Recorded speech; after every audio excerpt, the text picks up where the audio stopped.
Well, good evening. It's good to be here.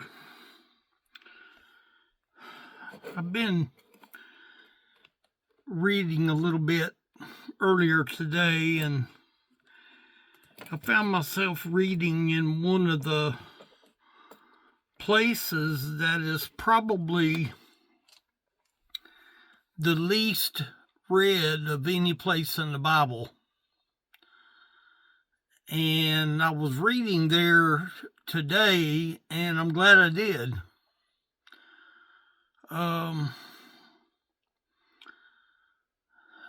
John,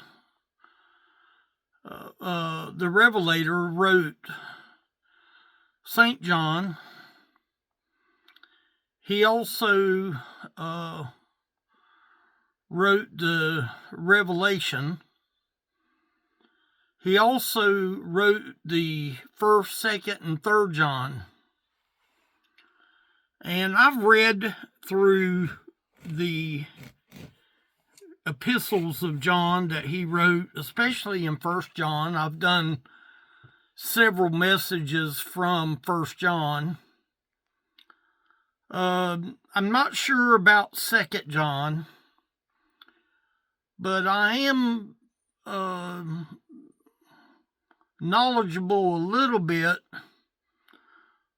about 3rd John, but tonight I found myself reading in 3rd John, and I'm glad I did. I'm not positive if I will post this video or not. I think I'm basically making this video for me to have clarity and for me to understand the importance of the story of 3rd John. There was a man named Gaius. I think I'm saying that right. He was a precious person in the book of 3rd John. Matter of fact, his name is the well-beloved Gaius. He was a unique person. He was a person of truth. God could depend on this man. He let his yeas be yeas and his nays nays. And as John was writing this down, there was some things that he was writing to a certain church. I never found out the name of the church, and I think that might be immaterial because the Bible doesn't say. But this man, no doubt, in the first verse, it says, "The elder unto the well-beloved Gaius, whom I love in the truth." He was all about truth. You know, one thing I've learned is not everybody is going to like the truth. They're just not. They're not going to want to accept the truth. Now, I'm sort of the type of person that I might be coming across as mean-spirited. I don't come out here and cut the fool. I don't come out here and try to belittle. I mean, I feel like in a way I'll sort of call a spade a spade. I mean, I call it as it is, and I believe that's what this man Gaius did. He spoke in the truth, and I've tried over the years since I've been making videos to speak the truth. And sometimes the truth is accepted, and sometimes the truth is not accepted. And not everybody is going to accept the truth. But there was 3 men's names that was used in the book of 3rd John. The first one is the one that we just read about. He was a well-beloved individual. He knew truth. His foundation was all about truth. And if I could be a person that would be known for telling the truth, that would really make me happy, is knowing that, I took the time to tell the truth. Now, the truth is not going to be popular. People are not going to end up liking the truth. And, I might come across as, let's see, what kind of a person? A know-it-all. No, I'm not a know-it-all. I want to only say what the Lord would have me to say. I only want to do what He would have me to do. I would only want to speak what He would want me to speak. And that's all. I don't come out here and try to play a game with nobody. This Word of God is going to be meant to do one thing and one thing only, and that is to help show somebody the importance of the gospel. And I believe that this man here, Gaius, was a man that was well beloved, that people liked him, that he stood for something, that he stood in the truth. But as we look down in verse number 9 of 3 John, we meet another individual. We meet an individual that's not like this man Gaius was. This man was all about himself. And when I saw this man's name, the only question I could ask myself, is there a possibility that I've got the traits of this man? This man's name was Diotrephes. Diotrephes is how I'm calling it. Diotrephes.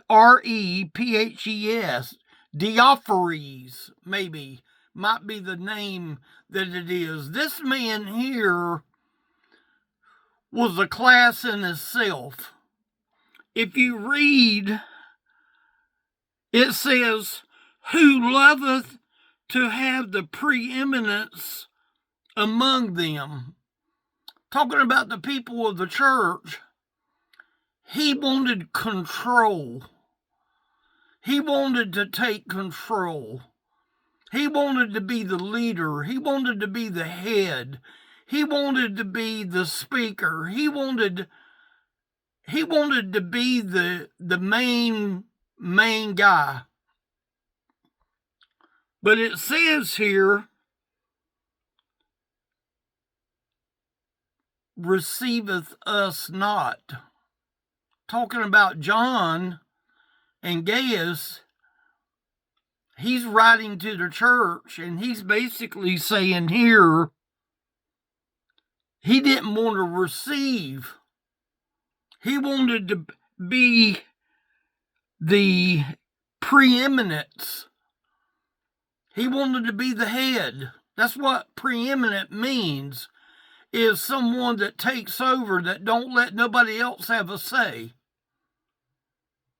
I happen to go to a little small church. We don't have but just a couple of ladies, 2 or 3 ladies in there. There's no hierarchy. But I do not want to be this man, Diotrephes, if I'm saying it right. I don't know that I am. I don't want to be him. I want to be the man like the elder beloved Gaius, one that speaks the truth. I don't want the preeminence. There's only one that is preeminent, and that's the Lord. I've got enough sense to realize that it's like an old preacher said, sometimes you have to know when to shut your mouth. And I don't want to be guilty of being this man right here. Because it goes on to say, it says, wherefore, if I come, I will remember his deeds. Talking about John, talking about when he comes, it says, I'm going to remember his deeds which he doeth.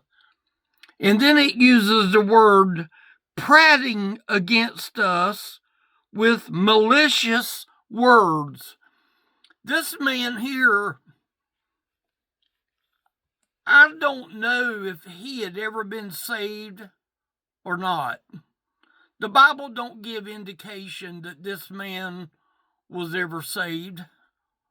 It just gives indication that this man had the preeminence, meaning that he was the ruler, he was the head. When you only have 2 or 3 people in a assembly of a church, there's somebody that has to be sort of the leader. I don't call myself a pastor. I don't try to look at myself as a pastor material. I do believe that you can be truthful, you can mean well, you can say the right words. But just because you say the right words doesn't mean that you have a calling to think that you're a know-it-all. I'm not a know-it-all.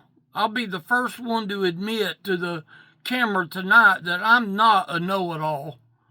I know very, very little. But I've learned one thing in my life since I've been a Christian, is that not everybody is going to speak the truth. Some people is going to speak a lie. Some people is going to want to take the oversight and have the preeminence, being number one, rather than being the person that is of low degree. And I got enough sense to realize that I can't take the preeminence of nothing.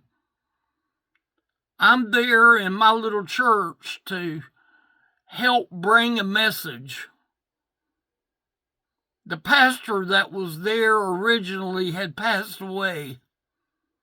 He was very faithful. He was faithful all the way to the end of his life. We only had a very few, and we still only have very few. But again, there's only one leader. And even though I might be the speaker of the hour on Sunday morning, doesn't mean that I'm in control of the church.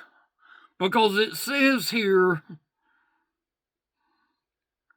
and not content therewith, neither doeth he himself receive the brethren. Back in that day, the brethren of the Christians would travel. This man didn't even want to receive anyone into their home. He wanted to be the big dog. He wanted to be the man in charge. And it goes on to say, them that would, and casted them out of the church. See, he took control of everything. I don't want to be in control. I want the Lord to be in control. But sometimes words has to be said in truth. And that's the way this man Gaius was. So see, we talked about Gaius. Now we're talking about Diotrephes. But there's another man that the Bible talks about. There's a man in verse number 12 that's totally different. His name is Demetrius. And if I had to pick out one that I would like to be known for, would be a person like Gaius and a person like Demetrius. You know, out of the three men that is talked about in 3 John, there's two people that are right in God.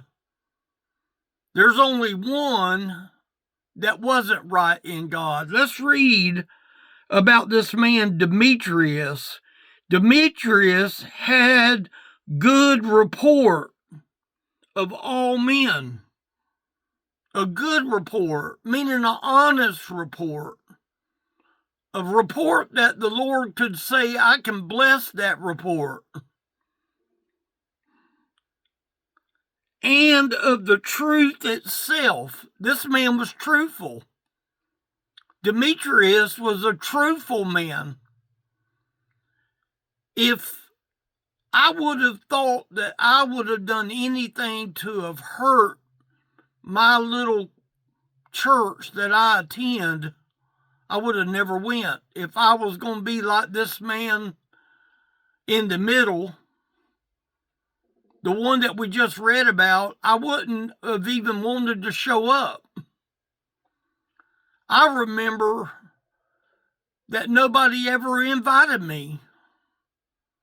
I had no idea that the pastor had died 3 months before I arrived. I had no idea. Nobody ever called me and told me to come. I went and had no idea that the pastor had been passed away for 3 months. I didn't invite myself to go there. I wasn't asked by anybody to go there. I wanted to be the kind of person like Gaius was. I want to find myself like this man Demetrius. Hath a good report of all men. I realize that few people are going to like me. I get that. The truth has a way of cutting out people that like you and people that don't. And I realize that I talk a little bit direct and to the point, but that's just the way it is. I learned in the nursing home, you have to say what you're going to say, and you let your yays be yays and your nays nays. But I'm not a know-it-all because there's a lot of things I don't know, but I do know how to read. It says, and of a truth itself, Demetrius had the truth. There's only one.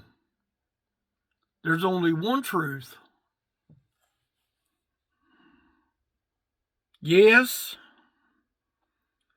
And we also bear record.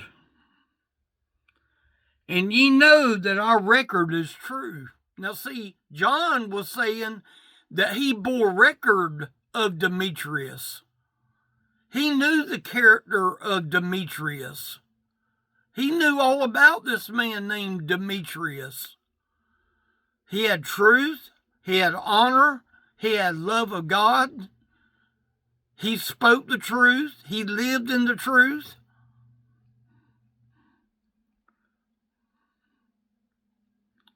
But listen to what John says in the closing of the verse. I had many things to write, but I will not with ink and pen write unto thee. There's things that I'm going to say when I get there, but I'm going to say it directly to the man that needed the talking to. Maybe he was just confused. The Bible doesn't say. The Bible does say that he took the preeminence. He wanted to be the head guru. He wanted to be the head person. But you know, there ain't but one head person, and that's the Spirit of the living God. He's the one that deserves to be the head. But listen to verse 14. But I trust I shall shortly see thee, and we shall speak face to face. See, there's going to come a reckoning day. that we're going to see face to face. When all things are put in order, the man that needed to be put in order was the man in the middle. It wasn't Gaius that had the problem. It wasn't Demetrius that had the problem. Then he says, peace be to thee. Peace. Not John's peace. The peace of God. He's talking to the church here, wherever it was, whatever the name. I tried to look for the name of the church. I couldn't ever find it. The only place that Demetrius' name is used in the Bible is right here in verse number 12. The only place that I believe you're going to find the name Demetrius. He was a class act. He hath the good report of all men and of the truth itself. He had God's truth. He sure did. Yea, and we also bear record. See, John is saying, I'm bearing record of this man. He's a class act. He's not taking the preeminence. He's sharp.